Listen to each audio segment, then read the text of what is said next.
Autre tentative de fraude bien plus élaborée. Je vous donne un indice. Vous entendez cette musique ? Et bien sûr, c'est celle du film Psychose d'Alfred Hitchcock, l'histoire d'un homme, Norman Bates, qui se fait passer pour sa mère décédée depuis longtemps. La photo que vous voyez est elle aussi trompeuse. Lise Cloy et Laura Rudeau nous racontent la suite qui se passe près de Vérone, en Italie. Le dos courbé, la canne, le sac à main, tout a été pensé dans les moindres détails. Mais ne vous laissez pas berner, sous ses vêtements de grand-mère se cache en fait un homme de 56 ans, paré d'une bonne couche de maquillage et d'une sacrée dose de culot. Il y a 2 semaines, il s'est présenté dans cette mairie, au nord de l'Italie, avec un objectif surprenant. Renouveler la carte d'identité de sa mère à gauche en se faisant passer pour elle.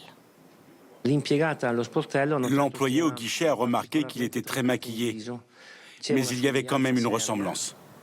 Pourquoi ce stratagème ? L'homme gardait en fait chez lui dans sa buanderie le corps de sa mère de 82 ans, enroulé dans 2 draps, momifié. Il profitait de sa pension de retraite, près de 3 000 € par mois.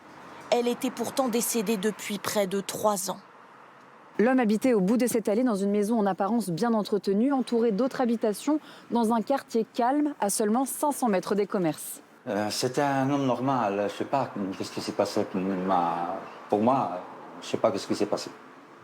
Il était plutôt timide, réservé, marginal. Oui, même un peu réservé, oui.